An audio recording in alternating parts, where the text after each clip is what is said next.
we are in the condition we are in the state of ignorance we are in the state of war, in the state of economic depression, in the state of depletion of the resources of our planet because of the greed of psychopaths who thought they could create their own reality. Well, look at the reality they created. You're listening to Behind the Headlines on the Sott Radio Network. The world for people who think.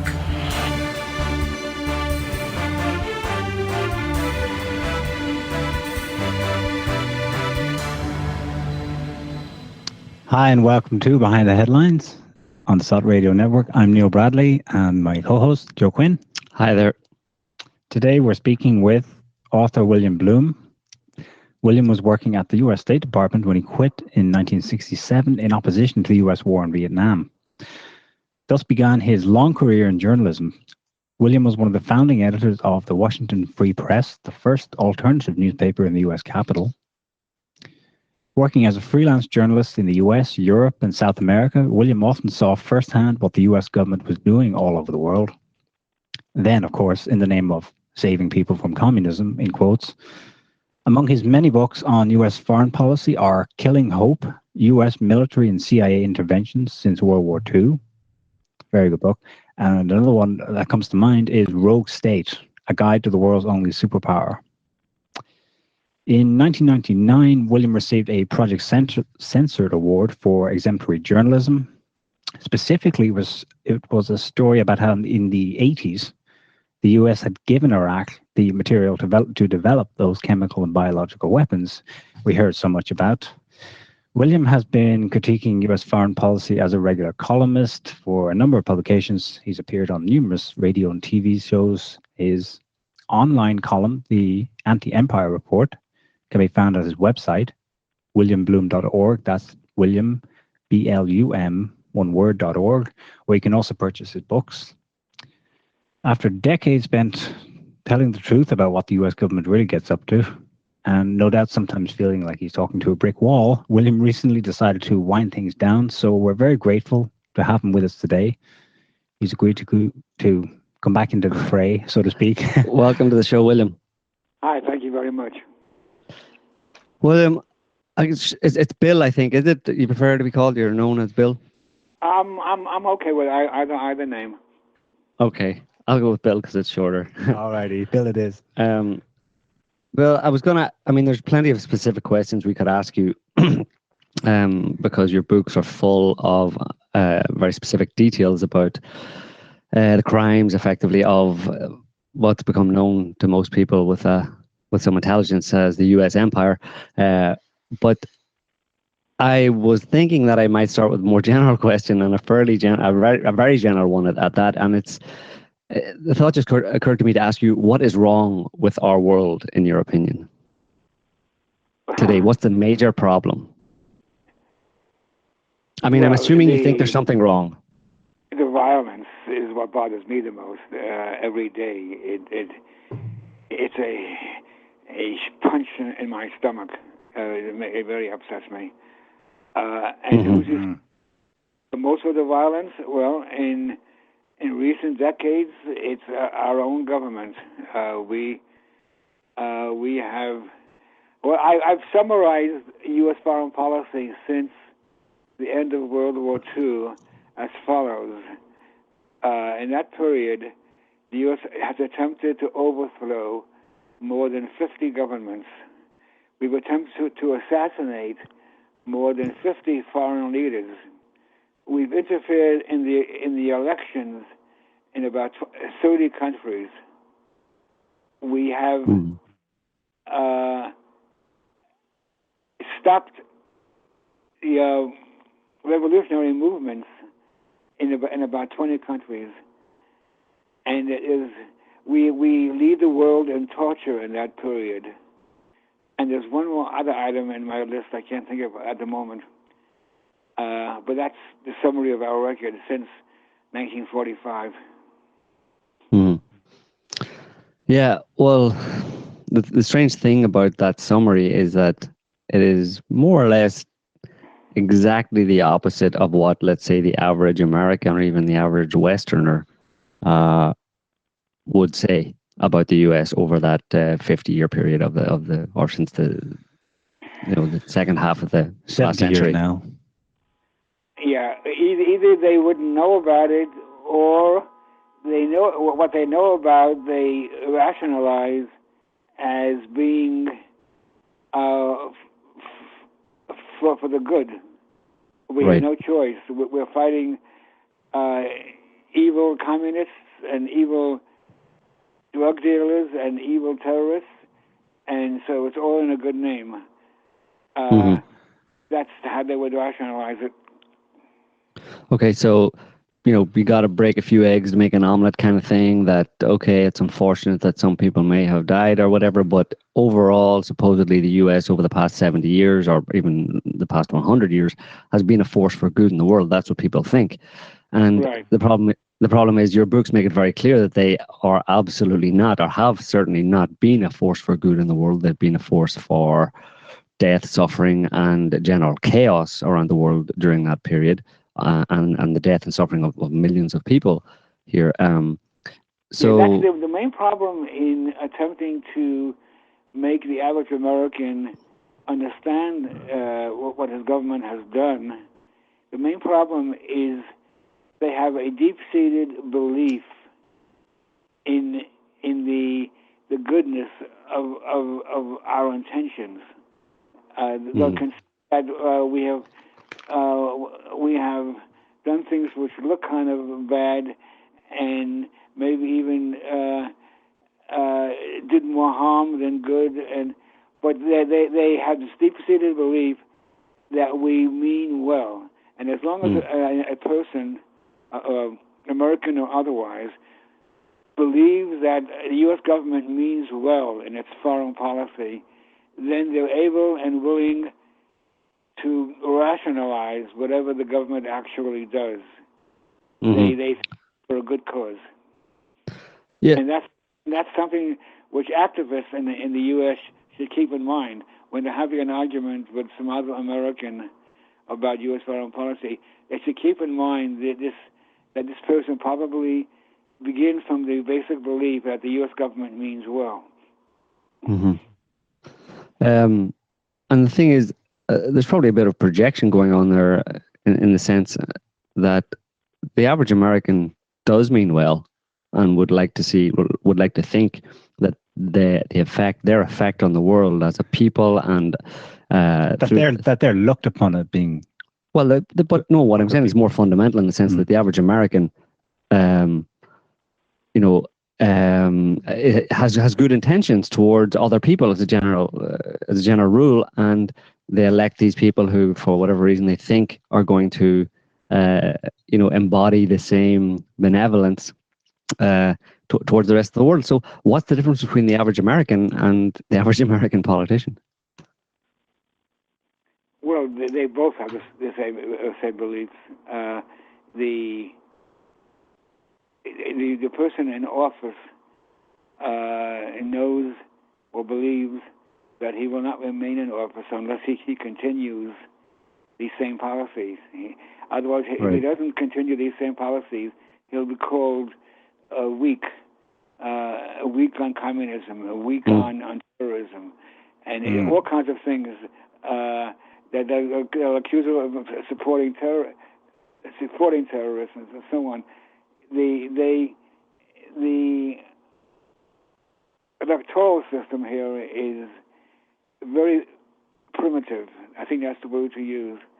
And these people who run for office and who hold office, when it comes to foreign policy, they almost never step out of that mold I've just described. They might do. They're more likely to do so on a domestic issue, but on foreign policy, no. So, I've heard you say elsewhere that a definition of democracy for you, a good definition for each person or for anyone really, because it's quite true, is that democracy is the extent to which someone has an input or an influence on the things that impact their lives, that the laws that are passed, etc., that impact their lives directly. But by that definition, the U.S. isn't really much of a shining example of democracy. No, I call the U.S. today, and for some time it's been a plutocracy. ruled by the Right. rich. As the gap between the rich and the poor in the U.S. is by far the greatest in the world or in history, and that by itself makes the statement that we are a democracy very questionable. That's a basic fallacy with our system, and that has to be dealt with. Some people put it in the form of money has to be taken out of politics. And there are people, even some in Congress, who share that view, but they haven't yet found a good way to do it. Mm-hmm. Yeah, but by the definition of democracy, the U.S. is not such. You've described it as a plutocracy. The chasm then between the state of affairs in the U.S. and what is the rationale for doing what the U.S. does elsewhere in the world today is done in the name of democracy. But of course, if it's plutocracy, that is what is projected elsewhere. I'd like to get your comment on the situation in Greece at the moment. Although this is within Europe and it's, to all purposes, it's an EU affair. It strikes me that the hard line that's being taken in Brussels is a mirror image reflection of the hard line that would be taken by Washington. Yeah, one could view the Greece question as a class conflict. The powers that be in Europe, like Mrs. Merkel, they look upon the leaders of Greece, the recent leaders of Greece. They look upon them as being striking workers, upstarts. And how dare they challenge the authority of we the bosses? And they like all good bosses, they had to teach a lesson to these workers so that others will not have the same idea. This what the hard line taken against Greece is a warning to Spain and Italy and Portugal and Ireland and so on. If you act the same way, we will crush you financially in the same way. The people will suffer in the same way. That's the lesson. That is like a domestic labor dispute with the bosses and the workers. A lesson has to be taught. Yeah, it's extremely clear if you look at some of the dialogue back and forth between not just the current radical left, in quotes, government in Greece, but the previous one that was, mainstream liberal Greek government. It's astonishing that the conversations the Troika were having with their representatives were all about wage disputes, collective bargaining, right? The source of the mainstay of a national government, the issues of who gets paid how much. This was all coming straight from Brussels. No, you got to do it this way. Mm-hmm. Yeah, the bosses even are clamping down on pensions. I mean, this is normally a local domestic issue, but now it's highlighted internationally for the same mentality, the same capitalist mentality that you have at home. It's very clear in that sense. Well, I'm trying to frame this properly. The crimes that you detail in your books, and you have been facing yourself into over the past, I don't know, probably 50 years or more. It's my impression that looking back on that and looking what's happening today, that these crimes, the crimes of this so-called elite, they're just criminals, obviously, but they style themselves as being the elite, that they've got worse in certainly perhaps since 9/11, but over the as a general rule, over the course of the past 50 years, they've increasingly they've ramped up the things that they do, the crimes that they commit, as detailed in your books around the world. They've continued to do those, and at an increasing rate and in a more egregious way over that period of time. And but at the same time, during that time, there's been many more people like yourself who've come out and exposed these crimes. But so I was struck by the kind of problem inherent in that, in the sense of what does that portend for the ability of truth tellers like yourself to contribute to any meaningful change in the world. If, as I see it anyway, I don't know if this is your view as well, but that these people are getting worse in what they're doing. They're committing more egregious crimes all the time. But I do even as they're being exposed. Here. Yeah, I do have faith in education. I think more and more people are learning these facts which you've just explained. I think the public is getting much more wise. The whole world is getting much more wise to what's going on, to what the nature of the game that's being played. And I can only advise people who ask me what they can do. I advise them to educate yourself as much as you can, and as many other people as you can, about the real facts of these historical events. And eventually, I can only hope, eventually our numbers will reach a certain critical mass, and there will be some kind of explosion. I can't predict the exact nature of that explosion, but I can only, I have the faith that it will happen, and that's the advice I pass on to people as to what they can do. I admit it cannot be as inspiring as telling people to grab the pitchforks and the fires and storm the palace. But it's a slow process, obviously. That's all I advise people to do.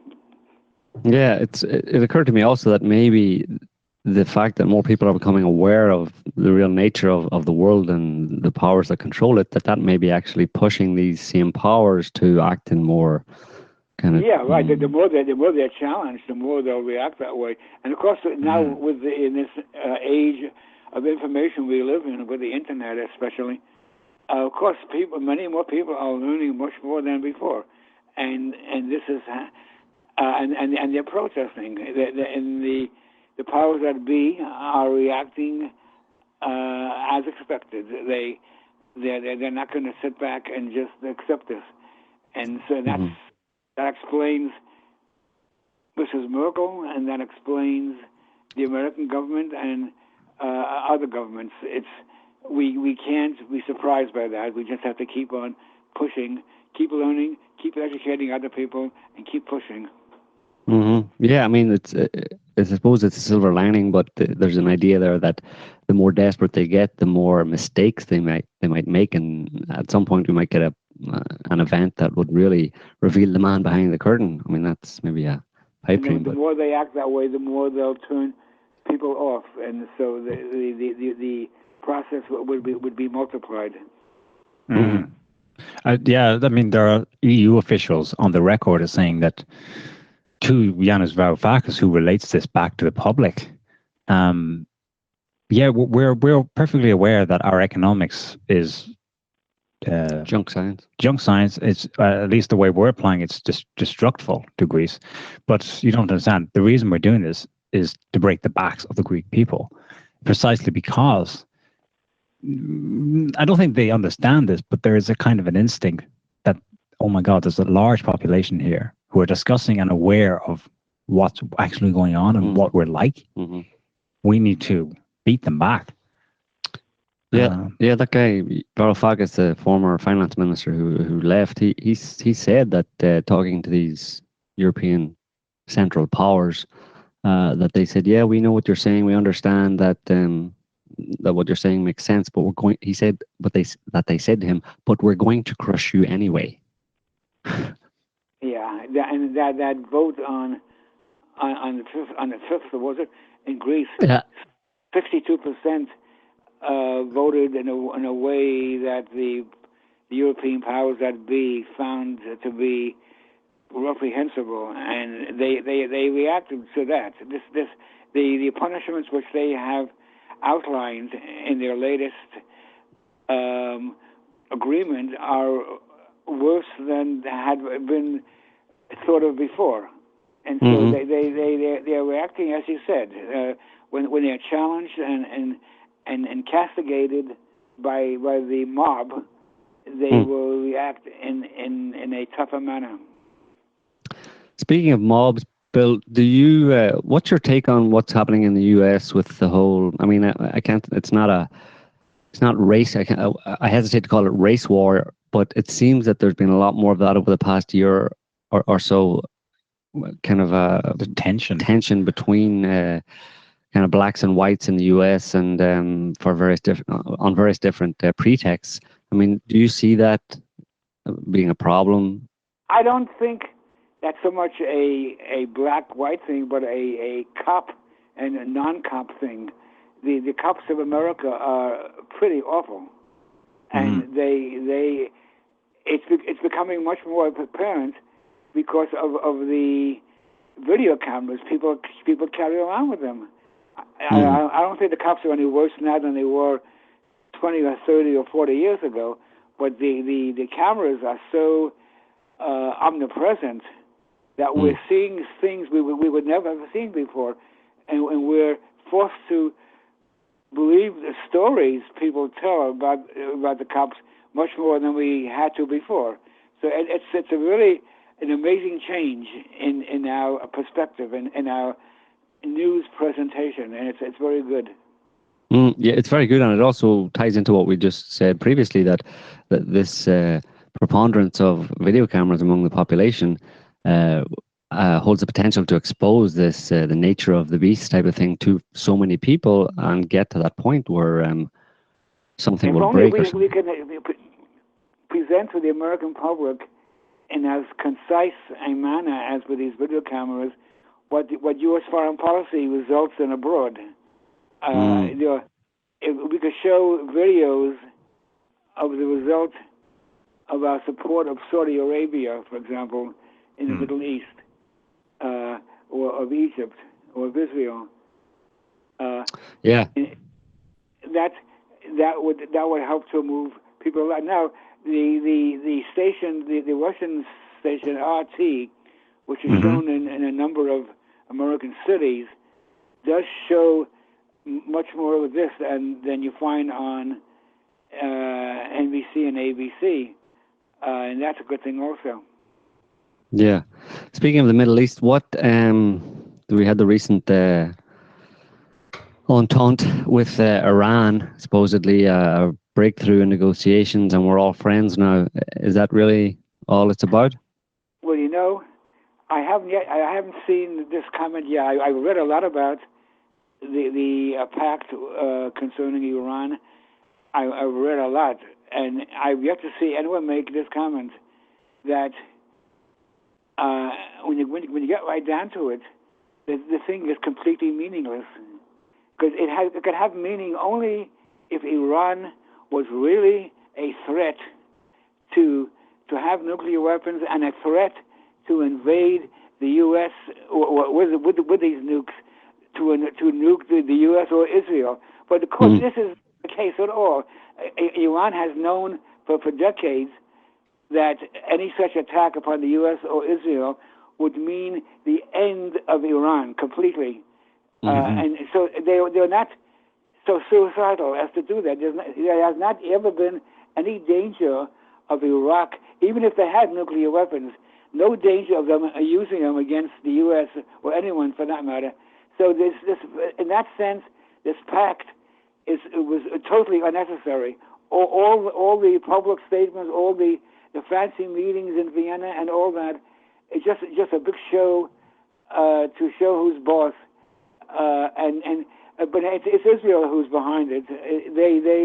They are determined to remain the only nuclear power in the Middle East, and that's the reason that they're so opposed to Iran getting nuclear weapons, and the U.S. just is following in those footsteps. But what happened in Vienna, in any real sense, is totally meaningless. Mm-hmm. Okay. What do you have any idea or opinion on why then the U.S. is going against what it has been doing for so long, which is take Israel's position on this issue? Going against? Oh, you mean why they were dealing with Iran at all? You mean? Yeah, why this change of tack and the dropping of sanctions, supposedly?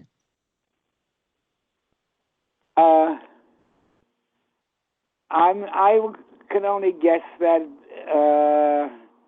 Obama is working on his quote legacy unquote. Right. He probably knows that this wasn't necessary. It's all show.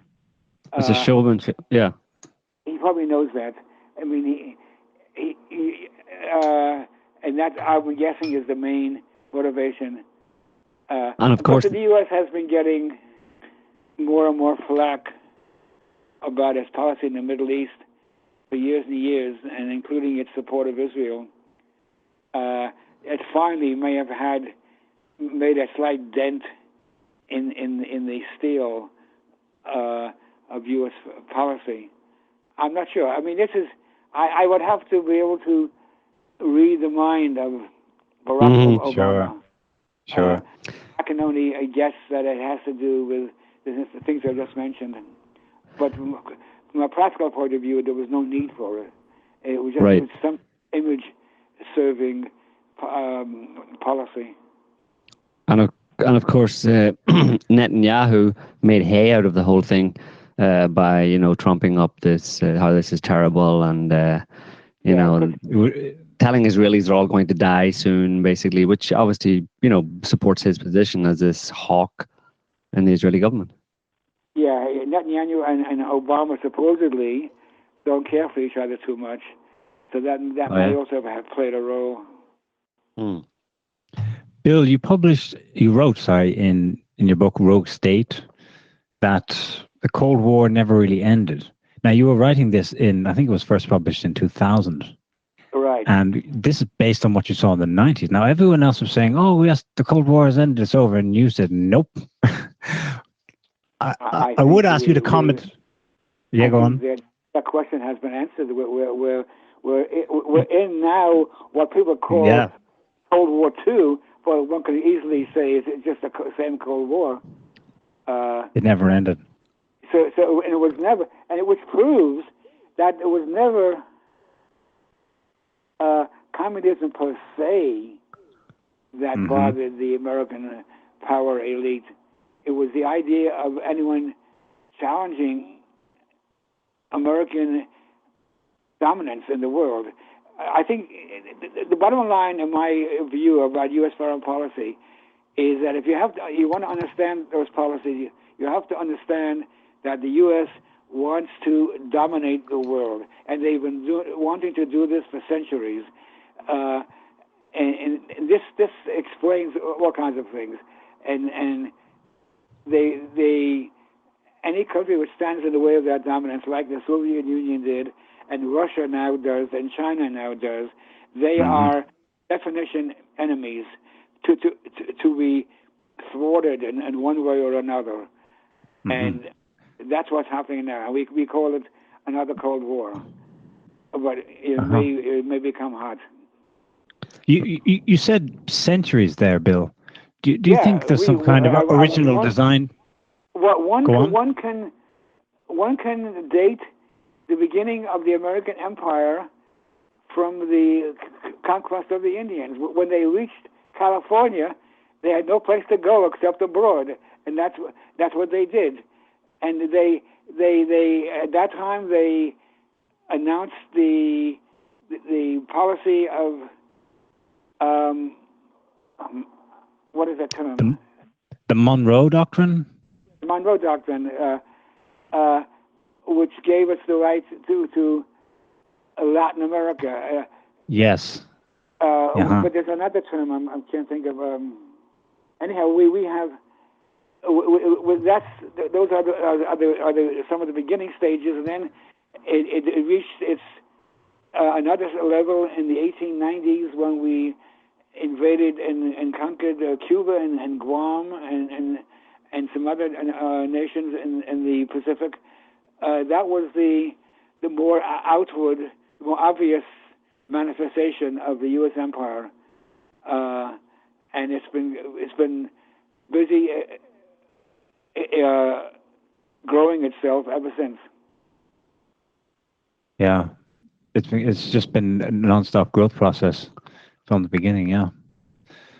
But people who want to understand U.S. foreign policy have to keep in mind these basics. They can't just look at each event of each day as if it has no predecessor. It's all part of an ongoing pattern of empire. And who drives that empire, that desire to expand empire? Because obviously you're talking here, it's been it includes many dozens of administrations of both, Democrat, Republican. I mean, it really doesn't seem to matter who's in the White House. No, it doesn't matter at all. Is there somebody behind?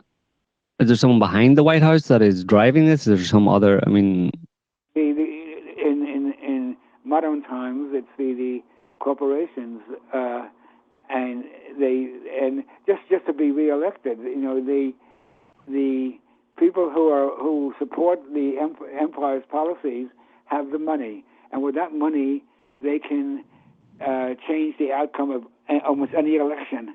And so, if a politician wants to remain in office, he knows very well he cannot undertake a new foreign policy. He cannot castigate the imperialists, and it's the same dilemma faced by any American president for 2 centuries. Yeah, was that term you were thinking of for manifest destiny? Oh, manifest destiny, right? That was the term, of course. Thank you. Yeah.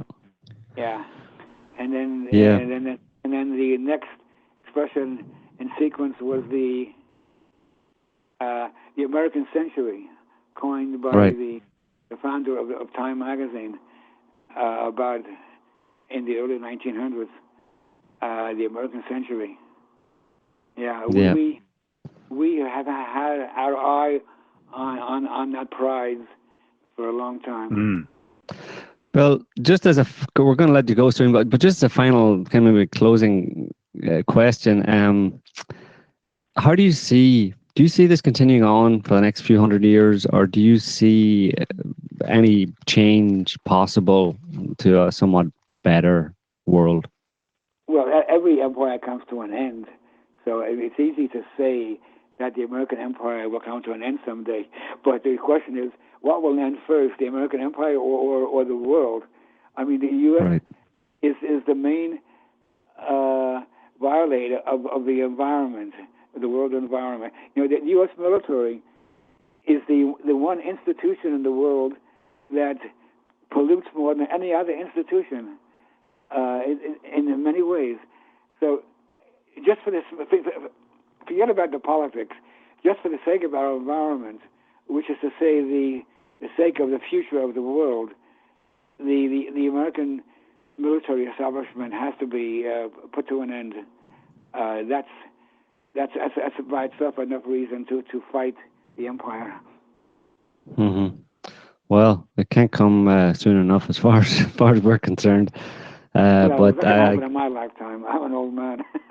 No, well, you never know. Things can happen pretty quickly. I don't know. I often think that maybe something else might intercede. In the sense of, there's been a lot of talk about, the big one, and concerning earthquakes over on the west coast of the U.S. and stuff. And I'm thinking that maybe some kind of an environmental problem could possibly. That would not be an improvement over what we have now, would it? No, it wouldn't be an improvement, but it might go some way to kind of bringing the whole system down, you know. Yeah, Even but if it's, it'll bring the system down and everything else, including all our lives and our homes. right. I'd rather find You're looking for a peaceful transition. Yeah. Yeah. Even if it's revolution, not such a destructive phenomenon as you're just speaking of, but just an old-fashioned revolution with a certain number of people killed, but the buildings at least remaining intact. Right. Well, it couldn't. Yeah, I mean, having a revolution and people being killed couldn't be any worse than what's going on in the world today, anyway. You know, with the U.S. empire at the helm. So, yeah, it's a good option. Yeah. Well, but I'm looking for something better, not simply not worse. Yeah, absolutely. Well, listen, Bill, we know you're. We don't want to keep you too long. So I just want to say thanks a million for taking this time to talk to us. I mean, you've been on our bookshelf for a long time, and your work has really shaped and formed our own view of the world and led us on to do what we're doing. So, and I think that's true for many other people. So you're a credit. I don't think this is too much praise to say that you're a credit to humanity, basically. So. Okay. Thank you very much.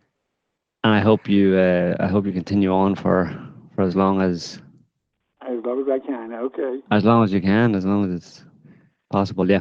Keep on trucking. Yeah. Same to you. Bye-bye. All right. Well, thank you. God bless. Bye-bye. That was William Blum.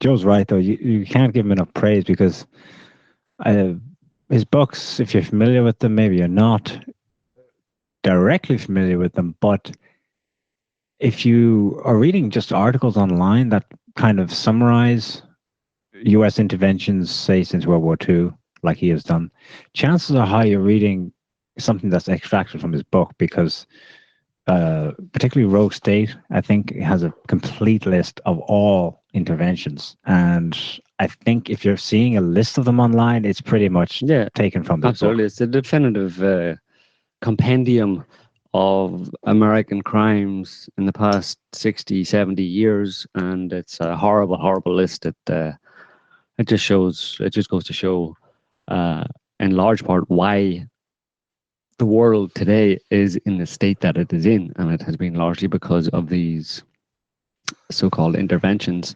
U.S. benevolent democratic interventions in other countries, which were effectively just overthrowing democratically elected governments and promoting tin pot dictators, brutal dictators, left, right, and center, and supporting them, either putting them in power or supporting them against the will of the local people, and often against the will of a few Americans who knew about it, but with the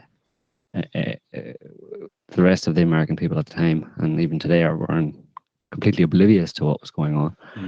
So they weren't questioned at all. They didn't have an opinion because they didn't know anything. And as Bill says, it seems that corporation, it's a plutocracy or it's a corporatocracy, whatever you want to call it, but it's these major corporations and the people behind them that are shaping U.S. government policy. And even that's not absolutely true in a sense, because the politicians, as many people listening will know, the politicians and these corporate CEOs, etc., there's a revolving door between politics and corporate life in the U.S. So there's not much to choose between them, or you couldn't really get a piece of paper between them in that sense. So yeah, plutocracy, ruled by the elite, by a corrupt elite who serve their own interests. And that's the truth. And what's amazing is that the dominant narrative for all these decades has been effectively exactly the opposite. It gets into almost the big lie, supposedly touted by, was it Goebbels? I think it wasn't Hitler, it was Goebbels' big lie, basically, that the bigger the lie that you tell, the better chances that people will not see through it. Yeah. People would never imagine that you could be saying one thing and be doing absolutely exactly the opposite. Mirror image, effectively. The reason we only had a short interview there with Bill Blum was that he's not a spring chicken, I suppose, anymore. He's 82 years old, and he's also has some health issues right now. So, but he's doing very well for someone his age and for someone who has faced themselves into the reality, the horrible truth of this world, and the crimes that have been committed against the ordinary people of this world for so long. Thank you again to Bill Blum. It was a pleasure having him on the show. So thanks for listening, and thanks for chatting. We'll see you again next week. Same time, same place.